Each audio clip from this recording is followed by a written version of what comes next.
Assalamualaikum, good day everyone. So yung ano natin ngayon, or this module will be about the gravimetric method. So in order to explain this, meron tayong dalawang tawag dito. Meron tayong dalawang formula, which is the first formula, it is the purity.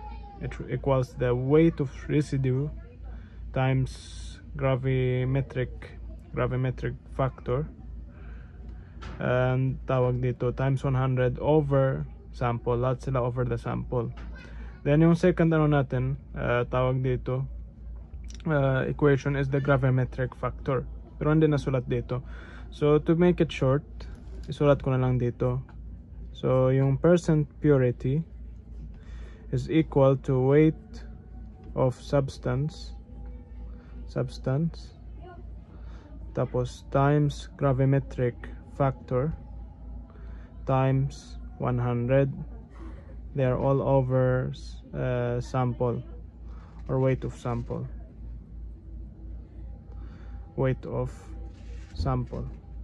So before the purity, before ka mag-solve for purity, kailangan ka mag-solve muna for gravimetric factor, which is GF. And yung sinasabi ng gravimetric factor is the molecular weight, or sabihin natin muna the number of moles. So sabihin natin number of moles times the molecular weight of sample, then over the number of moles times the molecular weight of residue.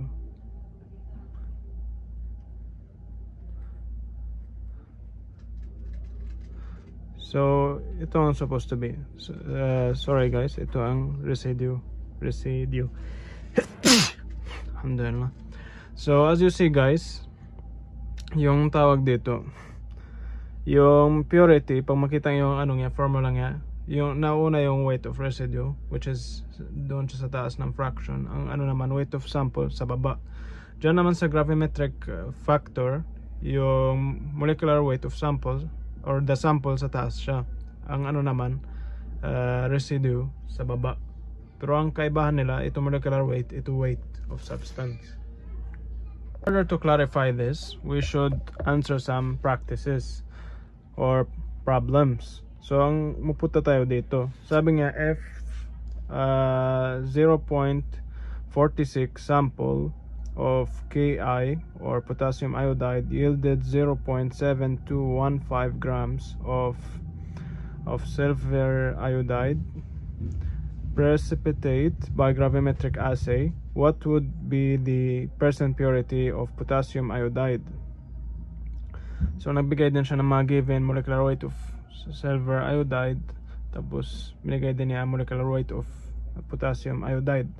So in order to solve, kailangan muna natin kunin ang gravimetric factor, which is number of moles. Ganito na lang, number of moles times molecular weight of sample over number of moles times molecular weight of residue. So before we do this, kailangan magpunta ka muna sa ano tawag dito, doon sa tawag dito sa equation. Tingnan natin kung balance siya. So tingnan natin ang potassium. Ilan ang potassium dito? Is 1. Dito rin is 1. So balance. Yung ano naman, silver 1, pati ang silver dito is 1. So balance. So ang nitrogen naman, both sila ay 1, kaya balance. Then the O is equal to the O kasi 3 dito at saka 3 dito, kaya balance ang ano natin.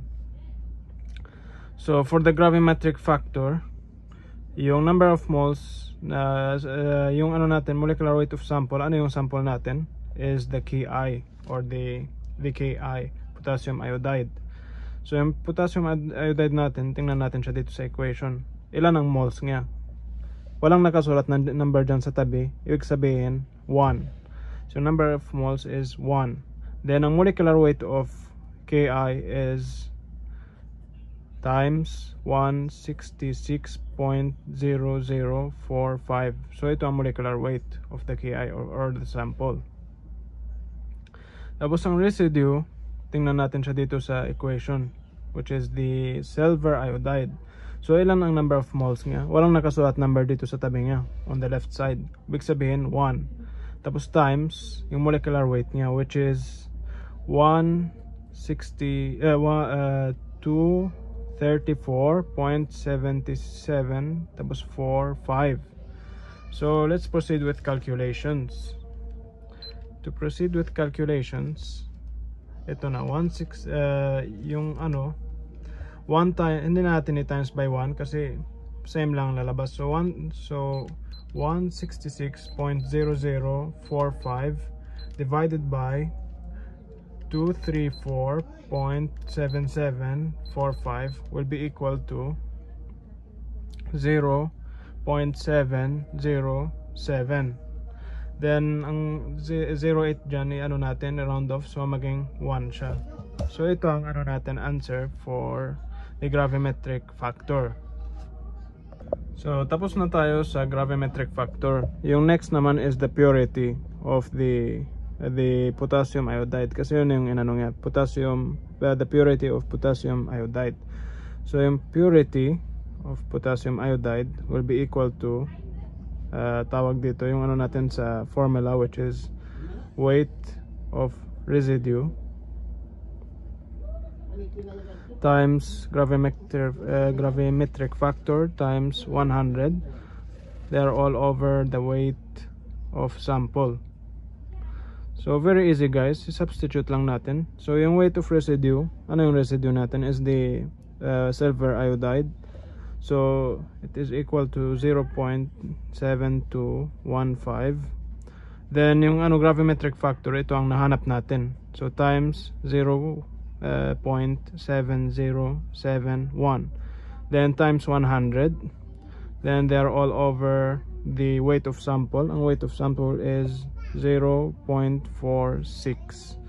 So mag-calculate na tayo. 0.7215 times 0.77071 times 100 will be equal to 51 point something. So i-divide natin yung number na yan by 0.46, which will be equal to 110.907. So i-round off natin siya. 110.91 i-round off natin. Percentage, that's the unit. So that's the answer for this question. Ganito natin in-answer. So moving to this problem, sabi nga 0.3056 grams sample of soluble chloride was analyzed gravimetrically for chloride, and 0.7265 grams of AgCl was obtained. Calculate the chloride and the NaCl contents of the sample, expressing each in percentage weight over weight. So in order to answer this, isulat muna natin ang given. So ang sabi nga, yung sample natin, yung weight of sample is equal to 0.3056 grams. Then sabi nga was analyzed gravimetrically for chloride, and 0.7265 grams of AgCl was obtained. So yung weight of residue is equal to 0.7265 grams. Calculate the Cl or chloride and sodium chloride contents of sample, expressing each of tawag dito percentage weight over weight. So to start guys, kailangan muna natin gunin ang gravimetric factor. So gravimetric factor, to take it, kailangan malaman natin muna ang formula nito or yung reaction niya. So ang reaction niya, na-search ko siya sa internet. Ito ang reaction involved, which is NaCl plus AgNO3 will yield AgCl plus NaNO3, which is a gravimetric reaction. So ito na ang balance equation. So wala din mga 1 dito or 1. Wala din mga tawag dito number dito, kaya ito lahat ay 1, 1, 1, 1. So sabi ko number of moles times the molecular weight of sample over the number of moles times the molecular weight of tawag dito of the residue. So yung residue natin dito is the AgCl, and yung ano natin, yung tawag dito, yung sample natin is the chloride. So yung chloride, number of moles nga dito is 1 lang. So 1. Then tawag dito, yung molecular weight ng sa Cl or chloride is 35. Tapos dito naman yung number of moles of the AgCl is only 1. Tapos yung molecular weight niya is 35 plus yung molecular weight of 35 is the molecular weight of chloride. Yung Ag naman, yung silver, yung molecular weight niya is 107. Sorry, hindi ko na tidy up. Supposed to 17 plus 35, but no problem. So yun na, ng 35 over 35 plus 17 will be equal to 142, or 35 over 142.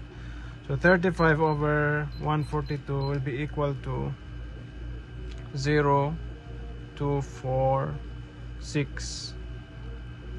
So ito ang ano natin, tawag dito, ito ang ano natin, or isulat din natin yung 6.4, round off natin to 8. So ito ang gravimetric factor natin. Let's proceed to the purity or the percentage. So ang percentage, as I said earlier, is the weight of residue times the tawag dito gravimetric factor times 100, then over the weight of sample, So let's substitute lang, guys. So weight of residue, we're solving for the percentage of chloride percentage or purity. So weight of ano tawag dito of residue is 0.7265, then times the gravimetric factor, which is 0.24648, then times 100 over 0.3056. So in order to calculate, 0.7265 times 0.24648 times 100 was over 0.3056, which will be equal to 58 point, sabihin lang natin 0.6, i-round off natin, percents. So ito ang for chloride, purity of chloride. Let's move to the sodium, purity of sodium, or so sodium chloride, sodium chloride. So kunin mo natin yung gravimetric factor nila. So yung sample is the sodium chloride, which is the molecular weight. Balik tayo dito, wala yung ano dito, moles is 1, 1, 1, kaya hindi ko na isulat yung moles. So molecular weight na ako agad, molecular weight of sample over the molecular weight of residue. So yung molecular weight of the NaCl, yung sodium is 23, plus yung chloride, which is 35, over the AgCl, which is, as we discussed earlier, is tawag dito 142. So 35 plus 23 will be equal to 58. Tapos ito ang 142. So i-divide ko na ang 58 by 58 divided by 142 will be equal to 0.408. So ito ang ano natin, number natin for gravimetric factor. Let's proceed na to purity of NaCl. So yung purity nga is the weight of residue times the gravimetric factor times 100, then over weight of substance. So in order to tawag dito calculate, substitute na natin. So weight of residue, the weight of residue was here 0.72, 0.7265, then times gravimetric factor, which is 0.408 times 100. Tapos they are all over the weight of substance or sample, weight of sample, which is yung weight of sample natin is 0.3056. So same lang siya ang weight of sample. So let's calculate. 0.7265 times 0.408 times 100, tapos divided by 0.3056 will be equal to 96.99. So sabihin ko na lang 97% para sa NaCl. So that's our answer for the second one, which is the purity of NaCl. Moving to the third tawag dito equation natin sa lecture, or third problem natin, may makikita kayo dito bago. So ang sabi nga, a 0.05 grams sample of impure magnetite is converted by chemical reaction to Fe2O3 weighing 0.4110 grams. What is the percentage of Fe3O4 in the magnetite? So in order to calculate, kunin muna natin ang given. So ang given natin is the weight of sample, which is equal to 0.5 grams. Hindi ko na isulat ang 0 kasi wala naman yun value. Then yung weight of tawag dito, weight of residue is equal to 0.411 grams. So ito na ang mga given natin. So let's go to the tawag dito gravimetric factor. Kailangan natin i-find ang gravimetric factor. So number of moles times the molecular weight of the sample,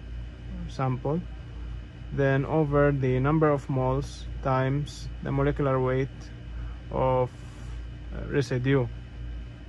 So as we see here, binigay na sa atin yung tawag dito yung mga numbers. So yung ano natin, sample natin is Fe3O4. Tapos binigay din niyang equation. So kung makita nyo mayroon numbers, hindi parehas ng dalawang na nakaraan, walang numbers. So ito 3, ito 2. So ito ang ano natin, ito ang sample, which is 2 moles siya.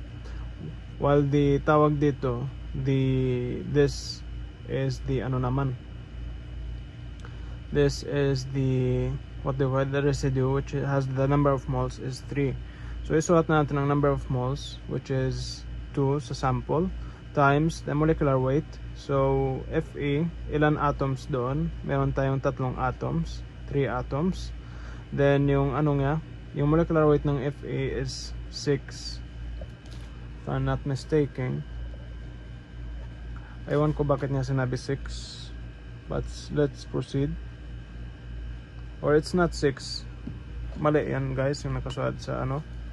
So yung ano nga is 55.8. So sabihin natin 56. Then yung molecular weight, then plus ilan ang ano natin, oxygen. 4 yung oxygen natin. So i-times natin yung 4 na yan by 16, which is the molecular weight. Then tawag dito, i-close natin ang parenthesis. Then over the number of moles, which is number 3 dito.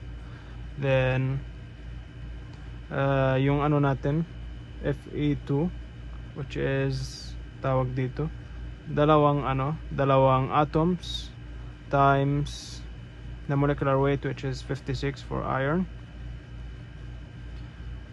Then tawag dito plus yung tawag dito oxygen, which is 3 atoms times 16. So let's calculate. So muna i-calculate natin ang sa loob. So in order to calculate, calculate muna natin ang sa loob. So yung tawag dito,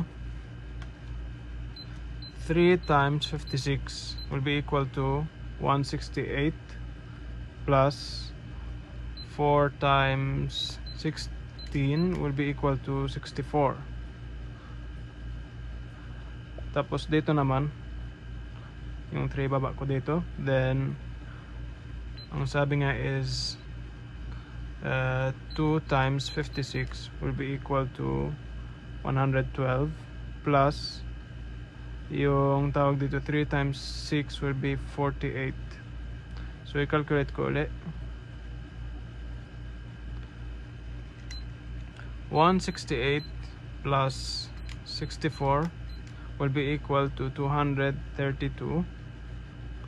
Tapos over yung 3, ibaba ko lang yung 3. Yung 112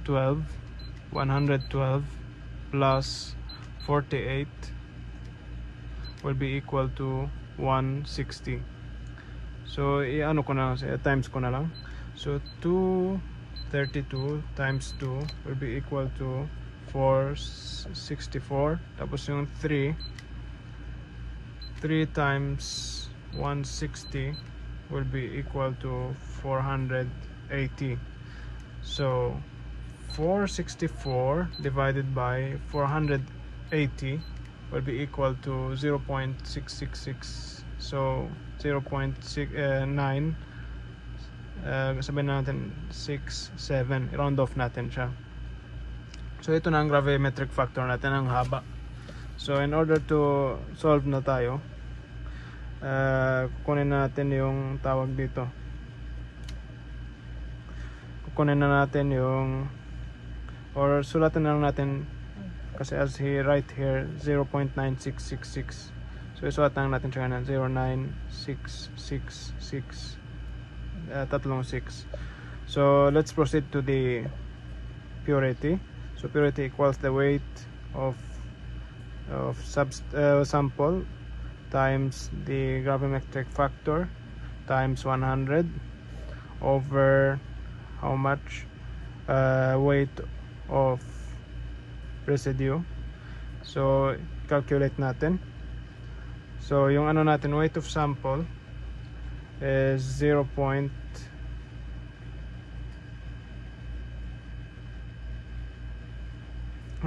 Weight of ito ang residue, dito ang sample.